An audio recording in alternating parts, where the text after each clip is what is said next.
باللہ من الشیطان الرجیم بسم اللہ الرحمن الرحیم رب اشرح لی صدری ویسر لی امری واحلل عقدۃ من لسانی یفقہوا قولی قال اللہ تعالی فی قرآن المجید ھذا بلاغ للناس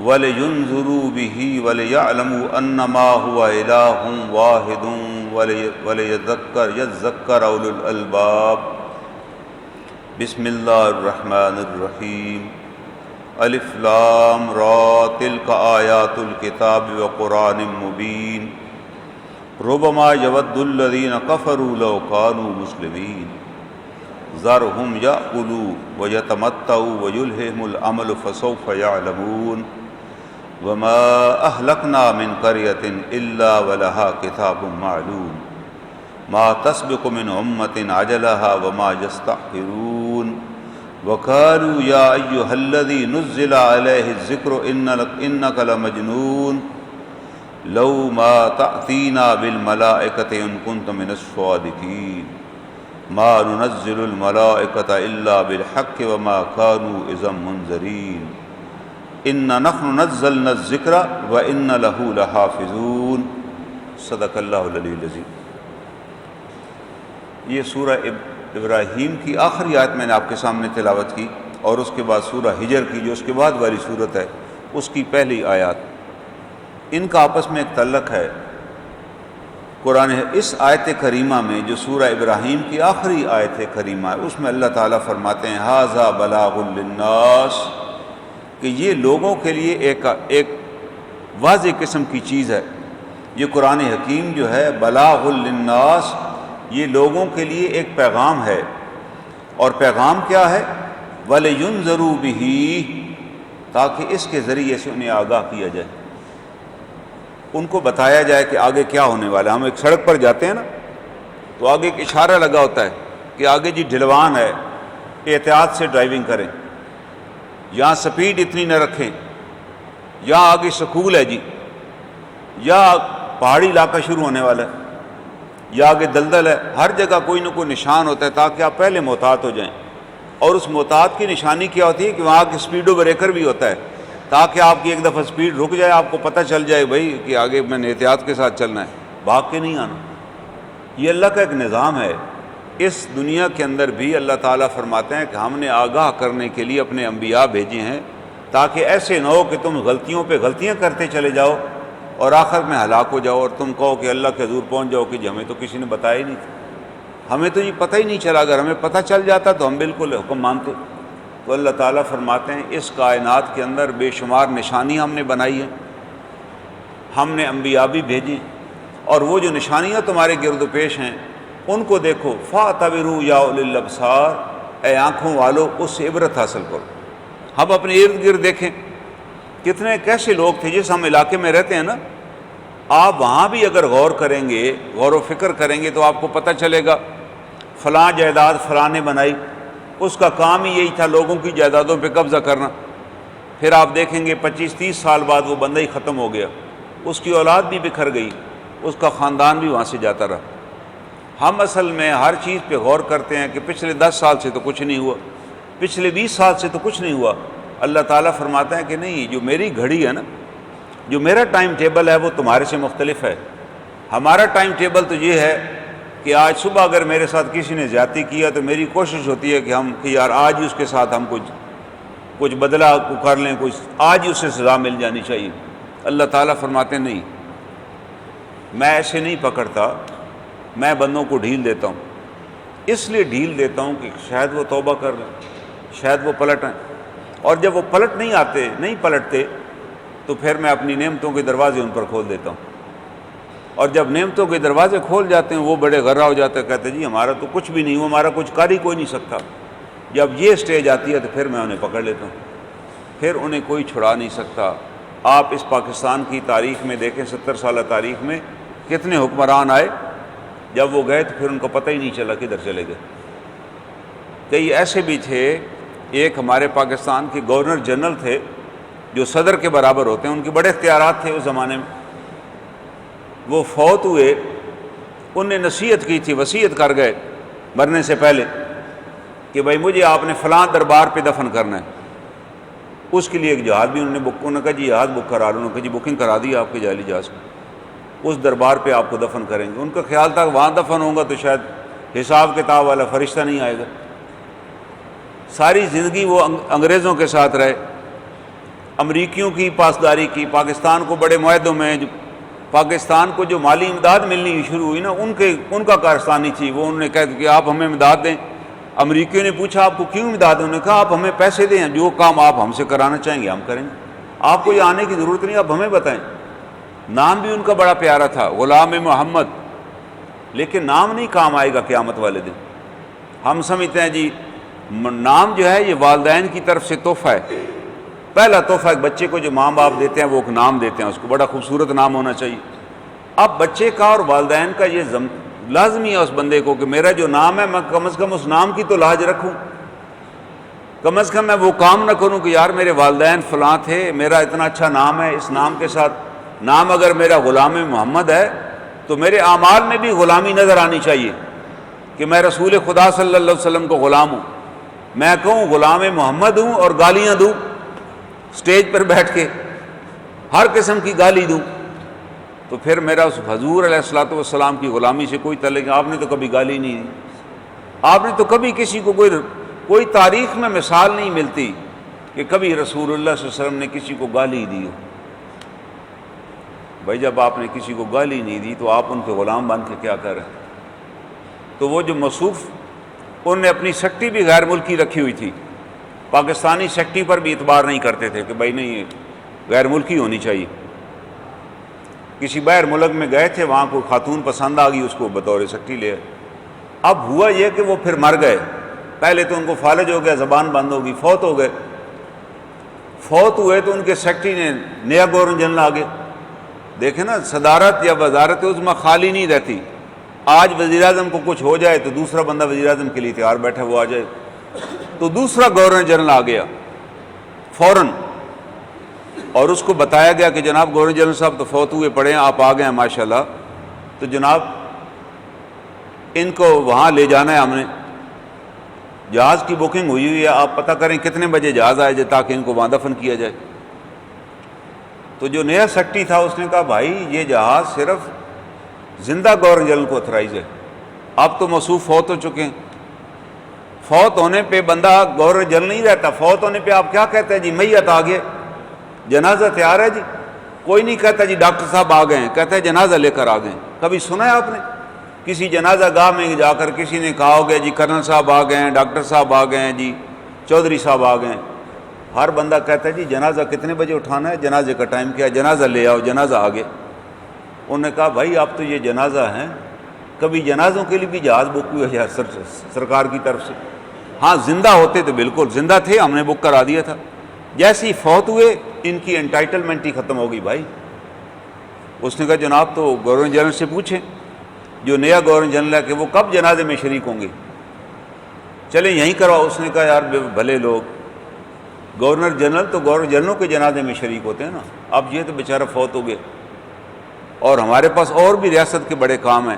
اس نے کہا جی کوئی وزیر ہی مل جائے۔ انہوں نے کہا بھائی وزراء کے پاس بھی ٹائم نہیں ہے یار، وہ اپنی وزارتیں دیکھیں یا جنازے اٹینڈ کریں، ان کا کیا تعلق ہے؟ آپ اس طرح کریں جو بھی قبرستان قریب ہے نا ان کی رہائش گاہ کے وہیں دفن کر دو یار، یہ ہمیں رپھڑ نہ ڈالو کہ گاڑیاں منگاؤ، جو بھی قریب ہے۔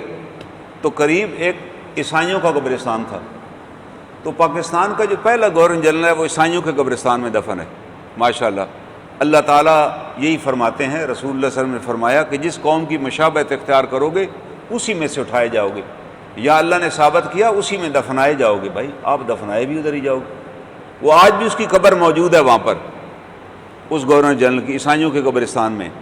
اور پھر عیسائیوں نے بعد میں بڑا اعتراض کیا کہ جی آپ نے ہمارا قبرستان، کراچی کا بہت بڑا قبرستان ہے جس میں وہ ایک کونے کے اوپر اس کی قبر ہے، انہوں نے بڑا اعتراض کیا کہ یار آپ نے مسلمان ہماری، حالانکہ وہ بیچارہ انہی کی طرح ہی کا تھا، صرف نام تھا غلام محمد۔ پھر حکومت نے یہ کیا کہ ایک کونا اس کا علیحدہ کر دیا، اس قبرستان کا کونا، کیونکہ بعد میں ان کی اہلیہ فوت ہوئی، ان کی بیٹی فوت ہوئی، وہ بھی وہیں دفن ہوئے، تو اس قبرستان کا ایک کونا چند کنالوں کا ایک سائڈ پہ انہوں نے کر دیا، جہاں انہوں نے علیحدہ بورڈ لگا دیا کہ بھائی یہ ان کا قبرستان ہوگا۔ باقی مین قبرستان انہی کا ہے جس کے اوپر کو 150 فٹ کی صلیب لگی ہوئی. تو اللہ تعالیٰ ہمیں بتا رہے ہیں کہ بھائی آپ جن کی پیروی کرو گے، جن کی مشابہت اختیار کرو گے، آپ انہی کے ساتھ اٹھائے جاؤ گے. نام سے نہیں ہونا. جناب رسول اللہ صلی اللہ علیہ وسلم نے منع فرمایا، آپ نے کہا جھوٹ مت بولنا، کیونکہ قیامت والے دن تم اپنے اعمال سے پکارے جاؤ گے. ایسے نہ ہو کہ اس دن تمہیں جھوٹے کے نام سے پکارا جائے گا، اور جھوٹے آؤ تو پھر تم خود جتنے جھوٹے ہیں وہ دوڑتے چلے آئیں گے. تو جو ہمارے عمل ہوں گے ان اعمال کی وجہ سے ہم پکارے جائیں گے. ایک آدمی ہمیشہ سچ بولتا ہے، وہ سچے کے لقب سے وہاں پکارا جائے گا. ایک بہترین طالب علم ہے، وہ بہترین طالب علم کے طور پہ پکارا جائے گا. ایک بہترین بیٹا ہے، وہ بہترین بیٹے کے طور پہ پکارا جائے گا.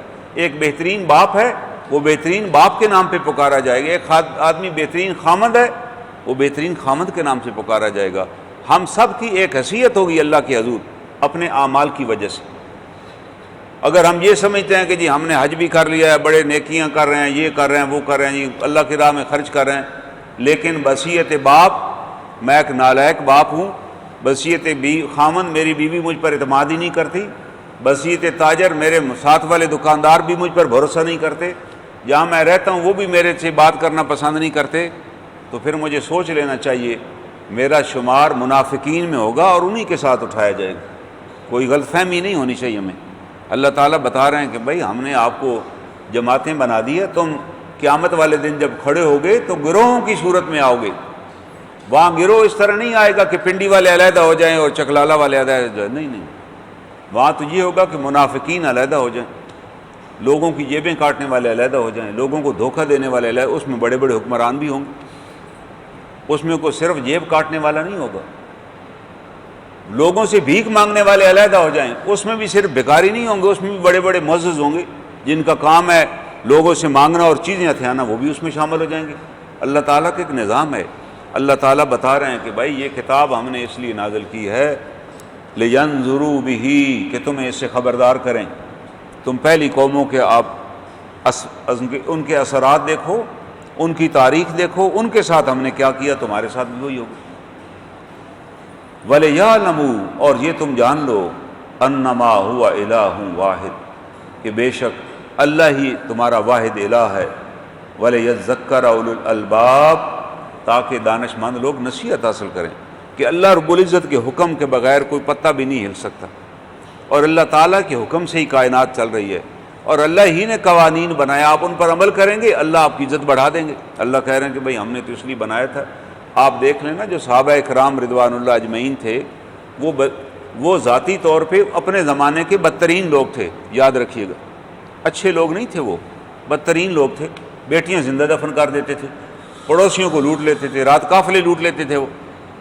لیکن جب دین پر آ گئے، بتا دیا گیا کہ بھائی یہ نہیں کرنا، انہوں نے کہا جی آئندہ نہیں کریں گے. پوچھتے تھے کہ جی اس کے علاوہ کس کی اجازت ہے، انہوں نے کہا جی اس کے علاوہ کوئی انہوں نے کہا بس. اب ایک لمحے میں وہ بدترین لوگ کس مقام پہ پہنچے جن کے بارے میں اللہ تعالیٰ نے قرآن حکیم میں کہہ دیا رضی اللہ عنہم ورضوا عنہ، وہ اللہ سے راضی ہو چکے ہیں، اللہ ان سے راضی ہو گئے. اللہ نے زندگی میں ہی بتا دیا انہیں.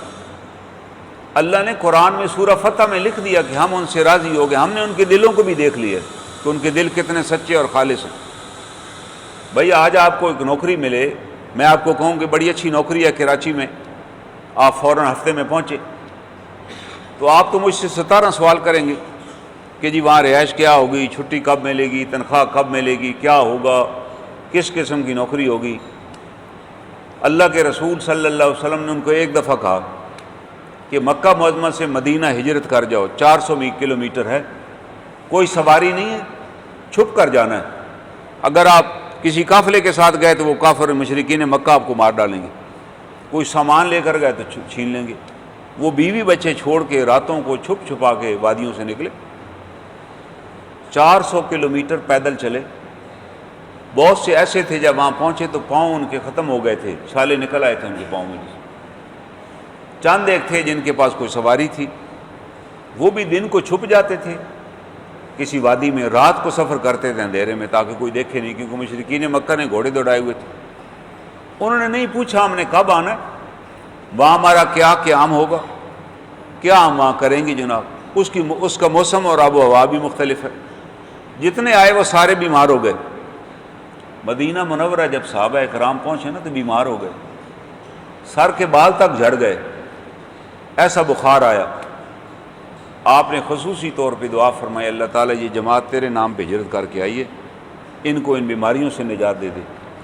ان بیماریوں میں کئی بڑے بڑے اہم صحابہ فوت بھی ہو گئے اس بخار کے اندر، کسی جہاد میں انہیں حصہ بھی نہ لے سکے، لیکن ان صحابہ کو رسول اللہ صلی اللہ علیہ وسلم نے اپنے دست مبارک سے دفن کیا، قبر میں خود اتارا ان کو کہ یہ میرے ساتھ آئے تھے اللہ کی راہ میں اور بخار سے فوت ہو گئے۔ ان کا کتنا بڑا مقام ہے۔ ایک صحابی نے کہا جب حضور صلی اللہ علیہ وسلم ایک صحابی کو دفن کر رہے تھے، کہا کہ اس بھائی کا جسم میرے حوالے کرو، میں دفن کروں گا۔ تو ایک صحابہ نے وہاں کہا کہ کاش ہم مر گئے ہوتے اور آپ ہمیں اپنے ہاتھوں سے دفن کر، جو آپ نے اس کے لیے دعائیں مانگی وہاں پہ۔ وجہ کیا ہے؟ ان کو 10 سال بعد واپس آنا نصیب ہوا۔ کتنے برس بعد؟ 10 برس کے بعد وہ واپس اپنے وطن پر آئے۔ یہاں ان کے مکانات، ان کی حویلیاں اور ان کے کاروبار پر مشرکین مکہ نے قبضہ کر لیا تھا۔ ان میں سے کسی نے نہیں بھی کہا کہ یار ہمیں واپس، ان کا خیال تھا یہ واپس آ گئے ہم سے واپس لیں گے، ظاہر فتح کر لیا تھا اور وہ ڈرے ہوئے تھے۔ انہوں نے کہا نہیں بھائی اب کیونکہ تمہارے پاس ہے بس تم ہی استعمال کرو، ہم یہاں رہنے نہیں آئے۔ ان کا خیال تھا کہ ہم مکہ میں جا کے اپنے خاندان کے ساتھ رہیں گے، لیکن جب رسول اللہ صلی اللہ علیہ وسلم سے پوچھا گیا تو آپ نے کہا کہ میرا تو جینا مرنا مدینہ والوں کے ساتھ ہے، جنہوں نے مجھے پناہ دی تھی، میں ان کے ساتھ واپس جاؤں گا۔ تو صحابہ نے کہا جی ہمارا پھر جہاں کیا، ہم بھی آپ کے ساتھ یہ مریں گے۔ کبھی آپ نے سنا کہ ابوبکر صدیق نے کہا کہ چلو اب میں اپنے خاندان میں آ گئی ہوں، برادری کے ساتھ رہوں گا؟ حضرت عمر نے کہا، حضرت عثمان رضی نہیں، انہوں نے کہا نہیں ہم تو آپ کے ساتھ ہی رہیں، واپس آ گئے۔ وہ ان کے لیے تو ایک دیار غیر ہی تھا نا، نہ ان کی پیدائش وہاں کی، نہ ان کا آب و ہوا ان کی، لیکن وہ وہیں رہے، وہیں فوت ہوئے۔ اللہ نے کتنا بڑا مقام عطا کیا۔ اللہ تعالیٰ نے اس مطابعت پر، اس پیروی پر جو جناب رسول اللہ صلی اللہ علیہ وسلم کی انہوں نے کی تھی، اللہ نے اس پر یہ اجر انہیں عطا فرمایا۔ اور یہ نہیں کہ بڑے فقیر رہے، اللہ نے ان کو گورنر بھی بنایا، حاکم بھی بنایا، خلیفہ بھی بنایا، اور وہ جو مصر میں اور شام میں اور روم میں جو بڑے بڑے محلات چھوڑ گئے تھے، اللہ نے وہ ان کی قسمت میں لکھ دیے کہ یہ سارے محلات آپ کے ہیں، یہ سارا مال آپ کا ہے۔ اور وہ روتے تھے کہ کہیں ایسا تو نہیں ہے اللہ نے ہماری تمام قربانیوں کا بدلہ کہیں ہمیں دنیا میں تو نہیں دے دیا، ایسا نہ ہو کہ قیامت میں ہمیں کچھ نہ ملے۔ یہ تھا ان کا ایمان۔ وجہ کیا تھی؟ اخلاص کے ساتھ اس دین کی انہوں نے پیروی کی۔ تو اللہ تعالیٰ اس آیت کریمہ میں فرما رہے ہیں کہ بھائی آپ عقل والے ہو، اس عقل سے کام لو۔ اللہ نے عزت اپنے نبی کے لیے لکھی ہے، اللہ نے عزت صاحبان ایمان کے لیے لکھی ہے۔ جو بھی صاحب ایمان ہوگا اللہ اسے عزت، اللہ کہہ رہے ہیں عزت اللہ کے لیے ہے، اللہ کے رسول کے لیے اور مومنوں کے لیے۔ اگر تم صاحب ایمان بن جاؤ گے، اپنے معاملات کو درست کرو گے، تو اللہ تمہیں بھی عزت عطا کر دیں۔ تو اس کے بعد سورہ ہجر شروع ہوتی ہے۔ اس کی ابتدا میں لفظ آتے ہیں الف لام را، ان کو حروف مقطعات کہتے ہیں۔ قرآن پاک کی کئی صورتوں سے پہلے یہ حروف آئے ہیں۔ عموماً جس صورت سے پہلے یہ حرف آئے ہوں اس کے بعد آگے کتاب اللہ کا ذکر آتا ہے۔ اس کا مطلب یہ ہے الف لام میم الف لام را کہ بھائی اللہ عالم، اللہ اس کا معنی جانتا ہے، تم اپنے طور پہ اس الف لام را کا بھی معنی نہیں سمجھ سکتے۔ اگر تم کہو کہ جی ہم اس کا معنی کو سمجھنا چاہتے، اللہ کہتے نہیں ہے، آپ نہیں سمجھ، اللہ ہی معنی جانتے ہیں۔ آگے اللہ تعالیٰ فرماتے ہیں تلک آیات الکتاب، یہ ایک مکمل کتاب کی آیتیں ہیں، وقرآن مبین، اور ایک واضح قرآن کی۔ قرآن اس کتاب کو کہتے ہیں جو بہت پڑھی جانے والی ہے۔ دنیا میں کوئی ایسی کتاب نہیں ہے جو ایسے پڑھی جائے۔ آپ کسی بندے کے گھر جائیں، وہ ایک کتاب پڑھ رہا ہو، کوئی ناول پڑھ رہا ہو یا کوئی سفر نامہ پڑھ رہا ہو، آپ کبھی پھر 3 مہینے بعد جائیں وہ پھر پڑھ رہا ہو، 6 مہینے بعد جائیں وہ پھر پڑھ رہا ہو، اس کی دکان پہ جائیں وہاں بھی پڑھ رہا ہو، اس کے گھر بھی جائیں تو صبح پھر پڑھ رہا ہو، تو آپ کہیں گے یار یہ پاگل ہے آدمی، اس کو جب دیکھو یار ایک کتاب اس کے پاس ہے، کوئی پتہ نہیں افسانہ ہے یا ناول، صبح بھی وہی پڑھتا ہے اور پچھلے دن میں بھی گئے تھے وہاں وہی پڑھ رہا تھا، رمضان شریف میں فارغ تھا ان دنوں بھی وہی پڑھ رہا تھا۔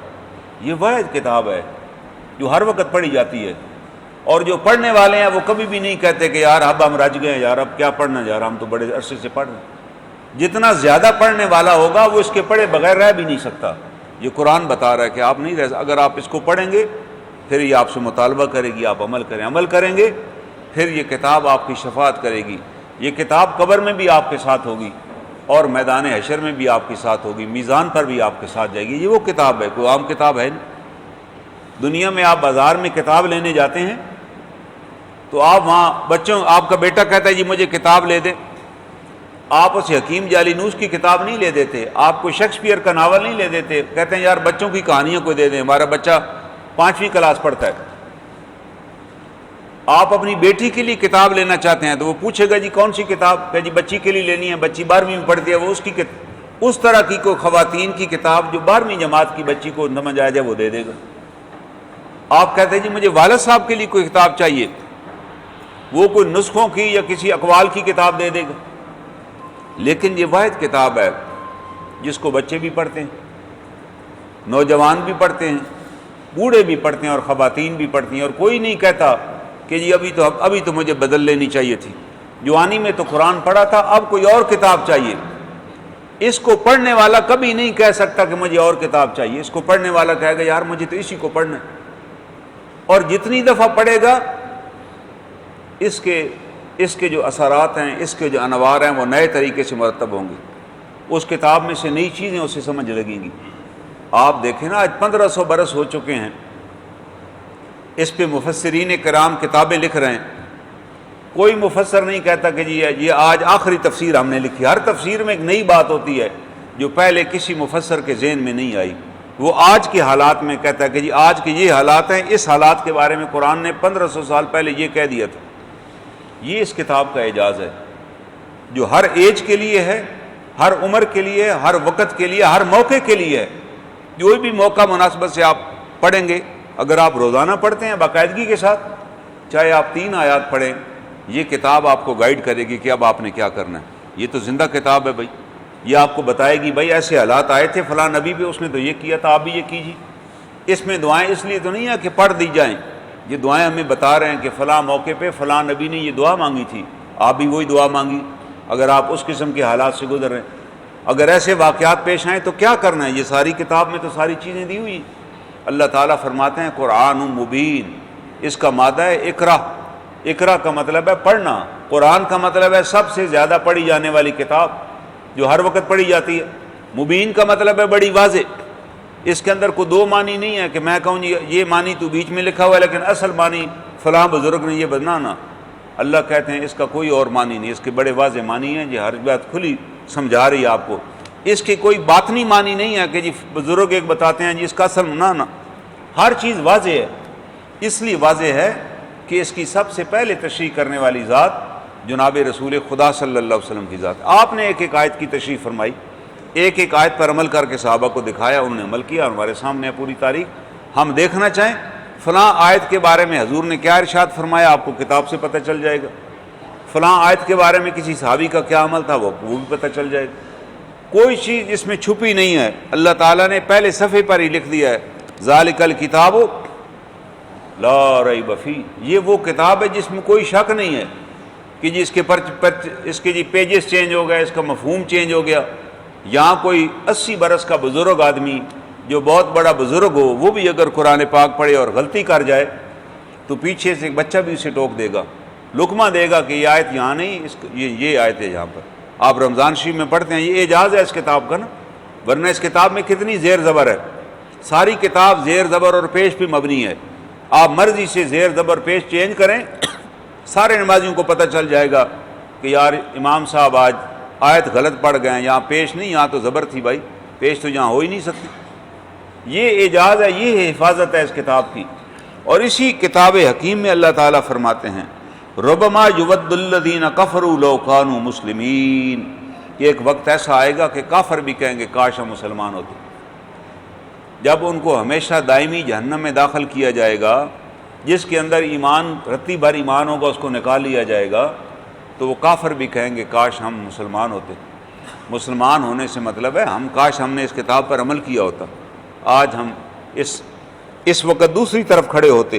اور ساتھ اللہ تعالیٰ فرماتے ہیں ذرہم یاکلوا ویتمتعوا ویلہم العمل فسوف یعلمون، آپ ان کو ان کے حال پہ رہنے دیں، جو یہ اس کتاب کو نہیں مانتے یا کتاب ہے ان کے گھر پہ عمل نہیں کرتے۔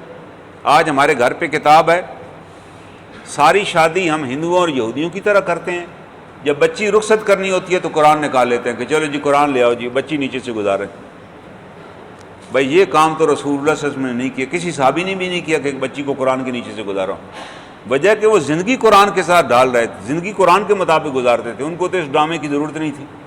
آج ہم نے کیا جی بس قرآن لے آؤ جی، قرآن پہ فیصلہ کرتے ہو۔ بھائی قرآن کے مطابق فیصلہ کریں، قرآن پہ فیصلہ کرنے کی کیا ضرورت ہے؟ آپ جو قرآن کہہ رہا ہے کیجیے۔ آپ کو اللہ تعالیٰ فرما رہے ہیں آپ ان کو چھوڑ دیجئے، ان کو کھانے پینے دیجئے، ان کو موج اڑانے دیجئے۔ فسوف یعلمون، ان قریب ان کو پتہ چل جائے گا، ان قریب یہ جان لیں گے۔ وما اہلکنا من قریۃ الا ولہا کتاب معلوم، ہم نے جتنی بستیاں ہلاک کی، جتنی قوموں پر عذاب بھیجے، ان سب کے لیے ہم نے ایک وقت مقرر کر دیا تھا، ہم نے ٹائم طے کر دیا تھا کہ بھئی یہ آپ کا ٹائم ہے، یہاں تک تم ہمارا حکم توڑو گے پھر ہم تمہیں روک دیں گے، بس آگے نہیں۔ ما تسبق من امۃ اجلھا وما یستأخرون، اور جب ہم کسی قوم کے لیے یا کسی فرد کے لیے ٹائم مقرر کر دیتے ہیں، پھر نہ اس ٹائم میں ایک لمحے کی تاخیر ہوتی ہے، نہ وہ ٹائم آگے ہوتا ہے، پھر اسی وقت مقررہ پہ وہ بندہ بیچ میں سے چلا جاتا ہے، وہ جماعت چلی جاتی ہے۔ کتنے زلزلے، کتنے حادثے، کتنے طوفان، کتنی چیزیں ہوتی ہیں، اگر ہم غور کریں تو ہمیں پتہ چل جائے گا۔ اللہ فرماتا ہے کہ نہیں، ایک نظام کے تحت سسٹم چل رہا ہے، ہم نے ہر چیز طے کی ہوئی ہے۔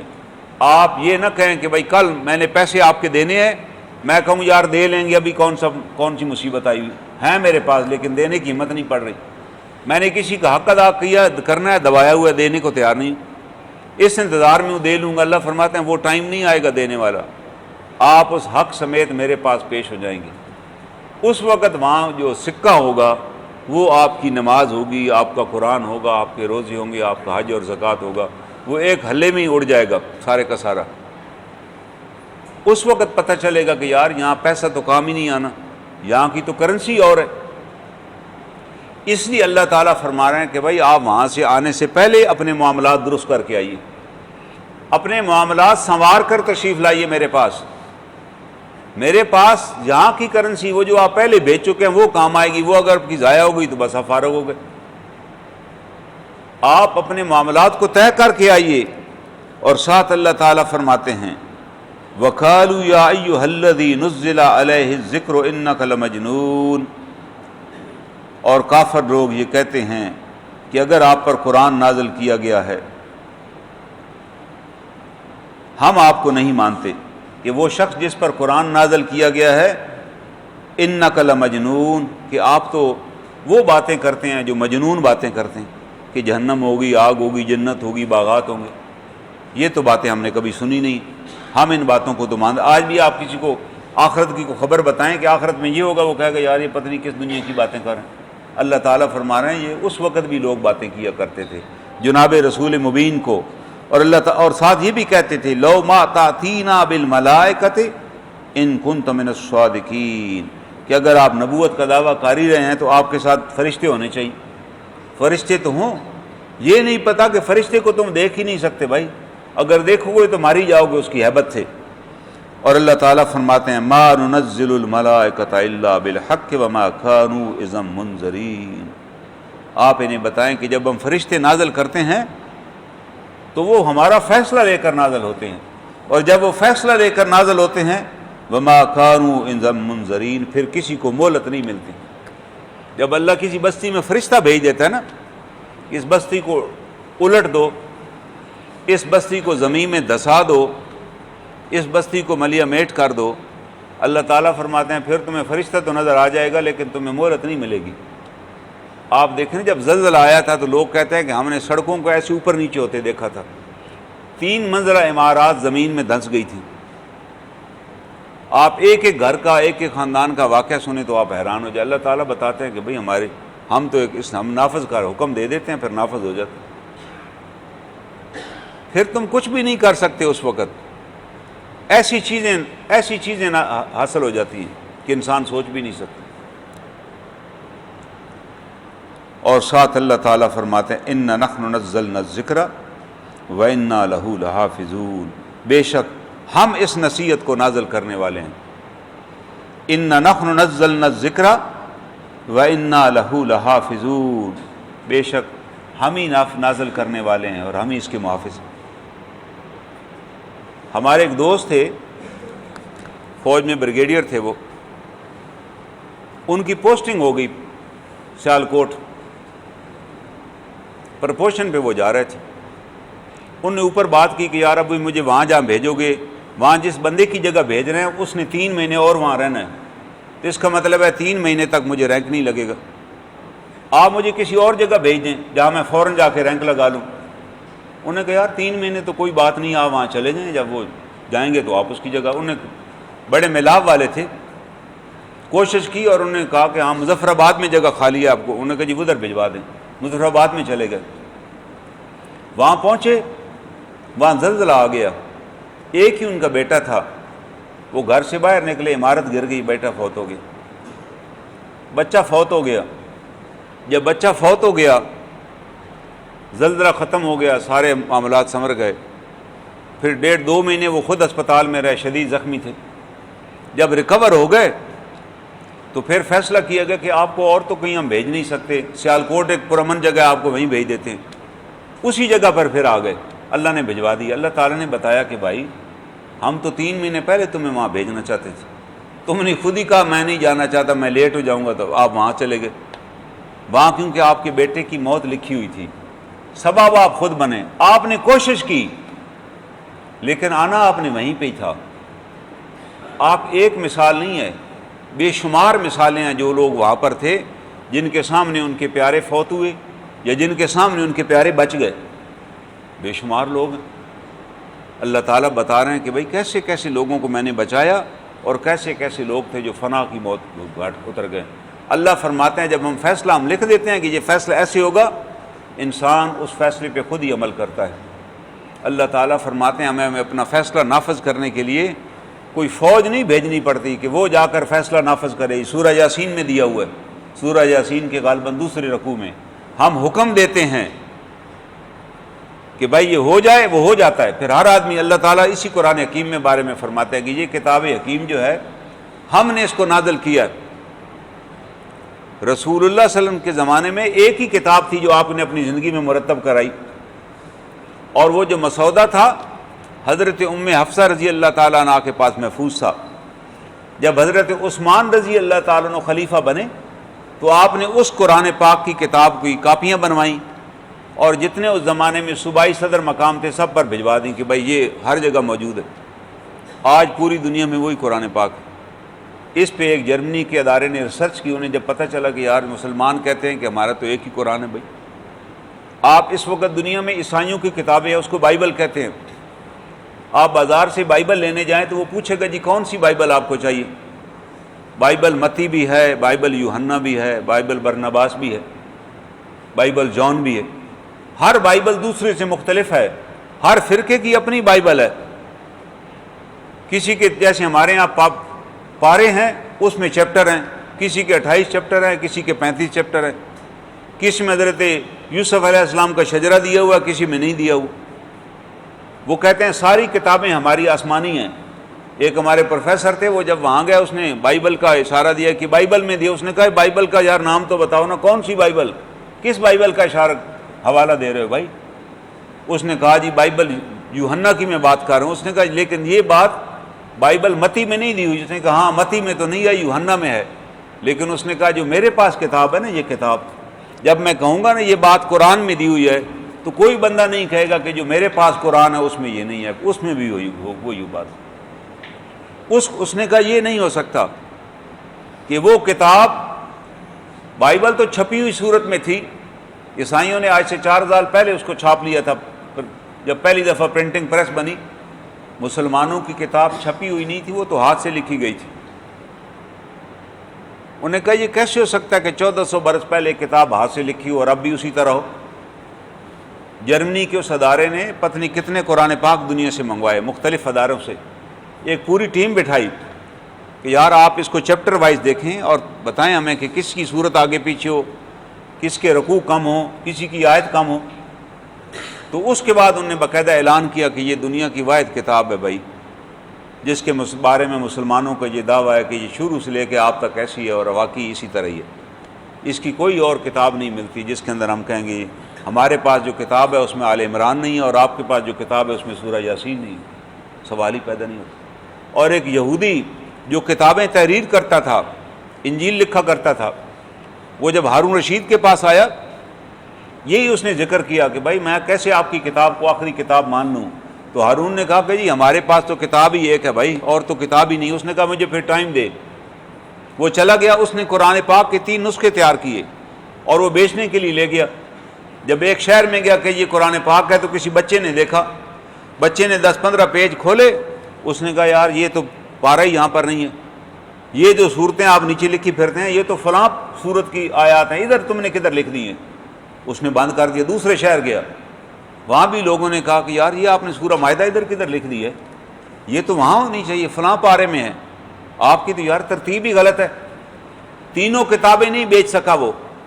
اس کے بعد وہ خلیفہ کے پاس آیا، کہنے لگا میں اسلام قبول کرنا چاہتا ہوں۔ اس نے کہا تم سال بعد آئے ہو؟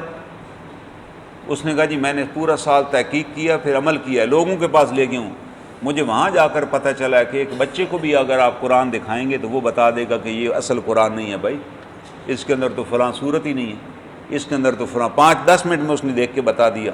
اس کی وجہ اس کتاب اللہ کے بارے میں اللہ رب العزت نے اس آیت کریمہ میں بات لکھ دی ہے، اِنَّا نَحْنُ نَزَّلْنَا الذِّکْرَ، بے شک ہم نے اس قرآن کو نازل کیا۔ 3 دفعہ اللہ نے نون سے استعمال، اِنَّا ہم نے، نَحْنُ ہم نے، نَزَّلْنَا الذِّکْرَ ہم نے نازل کی نصیحت۔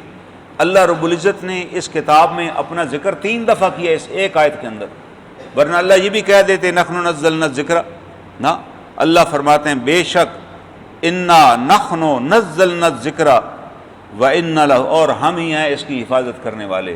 ہم نے اس کی حفاظت کا ایک انتظام بنا دیا ہے کہ جب بھی کوئی غلط پڑھنے لگے گا، ایک بچہ بھی آپ کو ٹوک دے گا کہ نہیں جناب اس کے الفاظ ایسے نہیں ایسے۔ تو اتنی زبردست کتاب جو اللہ نے ہمیں عطا کی، اور اتنے عالی قدر رسول مبین صلی اللہ علیہ وسلم جس کی امت میں اللہ نے ہمیں پیدا کیا، ہم سے اسی بات کا مطالبہ کرتا ہے کہ ہم اس کتاب مبین کو بڑے شوق کے ساتھ پڑھیں اور اپنی زندگی کو اس کے مطابق ڈھالیں، اور اپنے ذاتی روزمرہ کے معاملات میں جناب رسول کریم صلی اللہ علیہ وسلم کی سنت کو سامنے رکھیں۔ اگر ہم یہ دونوں کام کریں گے، اللہ تعالیٰ فرما رہے ہیں میں تمہیں دونوں جہانوں کی کامیابی عطا کر دوں گا، میرا وعدہ ہے تمہارے ساتھ۔ اللہ تعالیٰ سے دعا ہے اللہ تعالیٰ ہمیں ان آیات کی معرفت نصیب فرمائے۔ وآخر دعوانا ان الحمد للہ رب العالمین۔